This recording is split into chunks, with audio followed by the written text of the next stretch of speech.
युद्ध के बीच वॉशिंगटन में हलचल काफी तेज हो गई है। ट्रंप ने आर्मी चीफ के बाद नेवी सेक्रेटरी को बर्खास्त कर दिया है। अमेरिकी नौसेना सेक्रेटरी जॉन फेलिन को अपना पद को तुरंत छोड़ने के लिए कहा गया।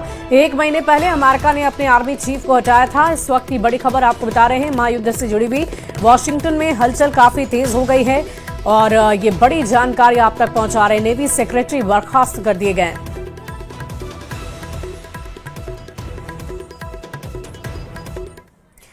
तो देखिए, सीज फायर बढ़ गया है, लेकिन क्या ये शांति है या तूफान से पहले की खामोशी? अमेरिका ने ईरान को वक्त तो दे दिया, लेकिन दबाव अब भी बरकरार है। अगर ये बातचीत फेल हुई और एक बार फिर युद्ध भड़का तो सिर्फ पश्चिम एशिया ही नहीं, भारत तक इसकी आंच पहुंचेगी। तेल से लेकर ट्रेड, सुरक्षा से लेकर रणनीति तक सब कुछ दांव पर होगा।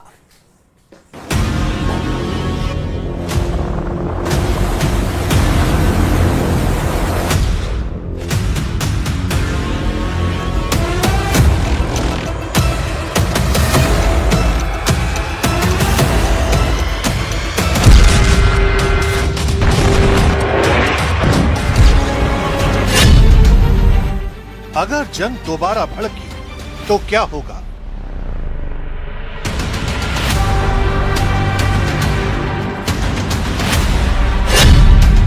क्या दुनिया एक और जंग के लिए तैयार है?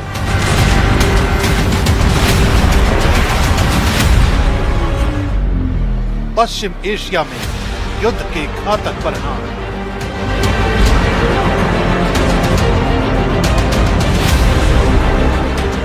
सीज फायर का बढ़ना पहली नजर में राहत की खबर लगती है, लेकिन असल कहानी इसके पीछे छिपे तनाव की है। अमेरिका ने साफ कर दिया है कि ये कोई स्थायी समाधान नहीं है, बल्कि एक अस्थायी ब्रेक है। ईरान पर दबाव जारी है और उसकी हर गतिविधि पर नजर रखी जा रही है।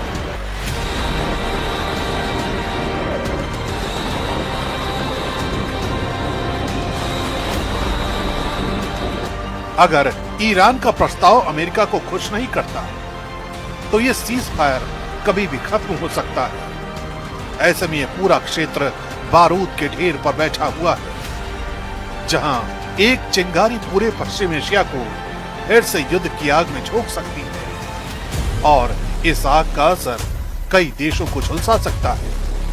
लेकिन कैसे, ये समझने से पहले हमें पश्चिम एशिया के भूगोल को समझना होगा। पश्चिम एशिया एशिया महाद्वीप का वो अहम हिस्सा है जिसे आमतौर पर मिडिल ईस्ट कहा जाता है और जो दुनिया की राजनीति और अर्थव्यवस्था का केंद्र बना हुआ है। ये क्षेत्र यूरोप, अफ्रीका, मध्य एशिया और दक्षिण एशिया के बीच एक रणनीतिक पुल की तरह काम करता है। इसलिए यहाँ की हर हलचल वैश्विक असर पैदा करती है। भौगोलिक रूप से ये इलाका भूमध्य सागर, काला सागर, कैस्पियन सागर, फारस की खाड़ी, अरब सागर, लाल सागर और अदन की खाड़ी से घिरा हुआ है, जो इसे समुद्री व्यापार के लिए बेहद महत्वपूर्ण बनाता है। सऊदी अरब, ईरान, इराक, तुर्की और यूएई जैसे बड़े देश इस क्षेत्र का हिस्सा हैं, जिनके पास दुनिया के सबसे बड़े तेल भंडार मौजूद हैं। यही वजह है कि पश्चिम एशिया सिर्फ एक भौगोलिक क्षेत्र नहीं, बल्कि ऊर्जा, व्यापार और वैश्विक शक्ति संतुलन का सबसे बड़ा केंद्र माना जाता है। और अगर यहाँ दोबारा युद्ध भड़कता है तो सबसे बड़ा झटका ऊर्जा सेक्टर को लगेगा और इसके असर से कोई भी देश अछूता नहीं रहेगा। पश्चिम एशिया दुनिया के कुल तेल उत्पादन का करीब 30% हिस्सा देता है और यही वजह है कि यहाँ की हर हलचल सीधे ग्लोबल मार्केट को हिला देती है। भारत अपनी करीब 85% तेल जरूरत आयात के जरिए पूरी करता है, जिसमें से 50% से ज्यादा हिस्सेदारी इस क्षेत्र से आती है। जैसे ही तनाव बढ़ता है, कच्चे तेल की कीमतों में उछाल आता है। बातचीत भी थी, फिर भी डील आखिर क्यों नहीं हुई? इस्लामाबाद में शांति की कोशिश क्यों फेल हो गई? एक तरफ ट्रंप का दबाव, दूसरी तरफ ईरान का विरोध। नाकाबंदी और जहाज कब्जे ने कैसे बिगाड़ा पूरा खेल? इस रिपोर्ट में दिखाते हैं।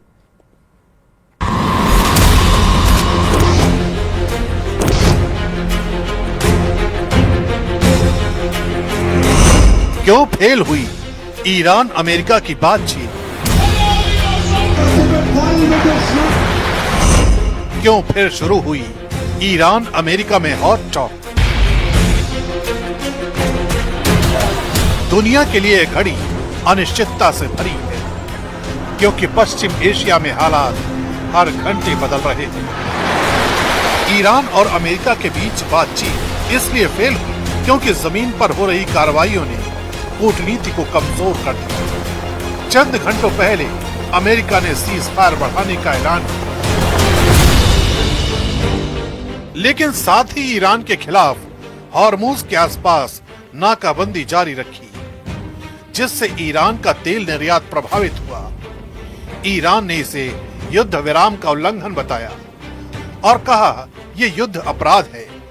यही नहीं, 19 अप्रैल को अमेरिकी नौसेना ने ओमान की खाड़ी के पास ईरानी कार्गो जहाज टोस्का को कब्जे में ले लिया, जिसे तेहरान ने अंतर्राष्ट्रीय कानून के खिलाफ बताया। इन दोनों घटनाओं ने भरोसे को पूरी तरह से खत्म कर दिया। नतीजा ये हुआ कि इस्लामाबाद में पाकिस्तान की मध्यस्थता में चल रही शांति वार्ता बिना किसी ठोस नतीजे के टूट गई और दोनों देशों के बीच तनाव बढ़ गया।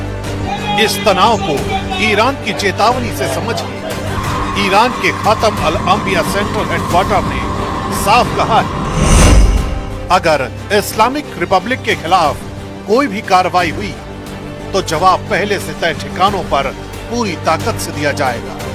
ईरान की फौज लंबे समय से पूरी तरह तैयार है और ट्रिगर पर है। बच्चों का कत्ल करने वाले ज़ायोनिस्ट शासन को पहले से भी कड़ा सबक सिखाया जाएगा। यही नहीं, सीज फायर के इस दौर में ईरान किसी भी तरह की नरमी दिखाने के मूड में नहीं है। सीज फायर के इस दौर में ईरान अपने इरादे और ताकत दोनों का खुलेआम प्रदर्शन कर रहा है।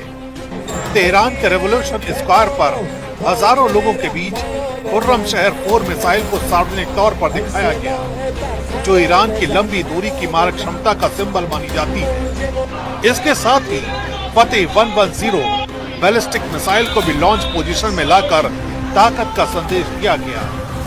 ये सब कुछ उस वक्त हुआ जब सीज फायर की समय सीमा खत्म होने वाली थी। सड़कों पर ईरानी लड़ाकों की रैली और हथियारों का प्रदर्शन साफ संकेत देता है कि तेहरान पीछे हटने के मूड में नहीं है, बल्कि किसी भी संभावित टकराव के लिए पूरी तरह तैयार है। को गन बोट से दहलाकर कब्जा कर लिया। इसके साथ ईरान का अगला टारगेट खाड़ी देशों का डिजिटल नेटवर्क बताया जा रहा है। ईरानी मीडिया पर्शियन गल्फ की रिपोर्ट के अनुसार समुद्र के अंदर बिछी इंटरनेट केबल को ईरान निशाना बनाने की तैयारी में है। इधर अमेरिका इजरायल ने रेवोल्यूशनरी गार्ड कोर के चीफ जनरल वहीदी की सबसे बड़ा टारगेट उसे बनाया है। क्या है ये खबर, स्पेशल रिपोर्ट के जरिए दिखाते हैं।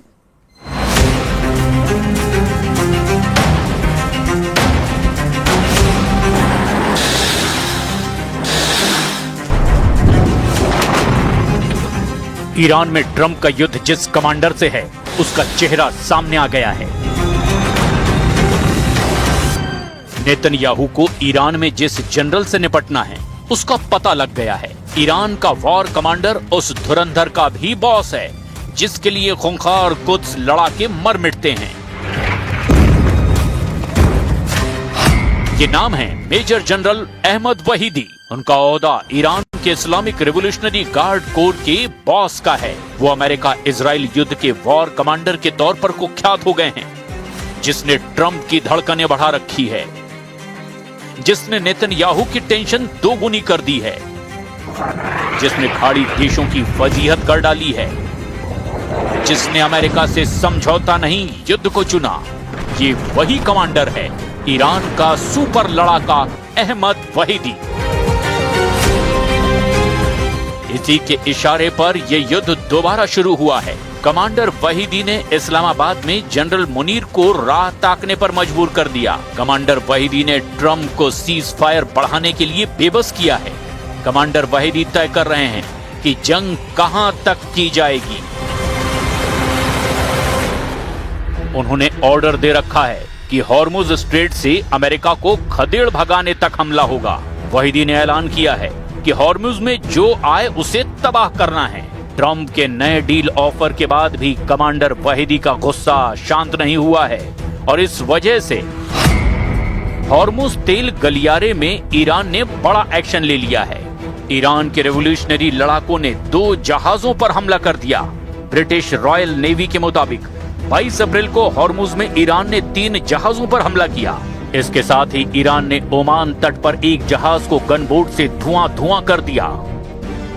ईरान का स्टैंड बिल्कुल क्लियर है, हॉर्मुज से ट्रंप नाकाबंदी हटाएं, ईरान की बनाई शर्तों पर हामी भरें, फिर ईरान समझौते पर सोचेगा।